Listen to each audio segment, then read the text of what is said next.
네, 자녀에게 편법으로 증여를 하거나 다주택자 규제를 회피하기 위해서 부동산 법인을 만드는 경우가 종종 있는데요. 네, 국세청은 이 같은 사례가 급증한 것으로 보고 조사에 나섰습니다. 배삼진 기자입니다.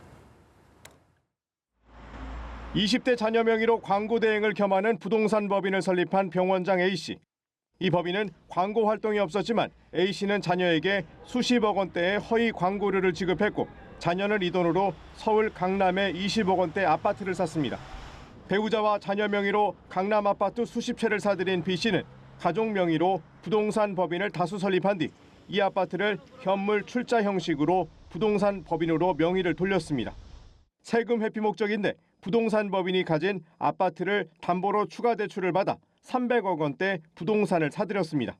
심지어 컨설팅과 홍보비 등으로 빼돌린 회사 자금으로 부동산을 구매하면서 자금 출처 조사를 피하기 위해 1인 부동산 법인을 설립하기도 했습니다.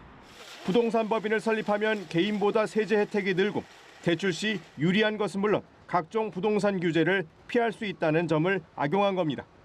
법인을 통한 아파트 양도 구매 사례는 올해 1분기에만 13,140여 건이나 됩니다. 국세청은 이 가운데 자녀에게 편법 증여하거나 다주택자 규제를 회피하기 위한 수단으로 의심되는 1인 주주 부동산 법인과 가족 부동산 법인 6,700개에 대해 검증에 나서기로 했습니다. 법인 설립 과정에서 자녀 등에게 편법적인 증여가 있었는지, 고가 아파트 구입 자금의 출처와 자금 형성 과정에서 세금을 정당하게 납부하였는지, 부동산 법인이 보유 아파트를 매각한 경우 법인세, 주주의 배당 소득세 등 관련 세금을 성실하게 납부하였는지.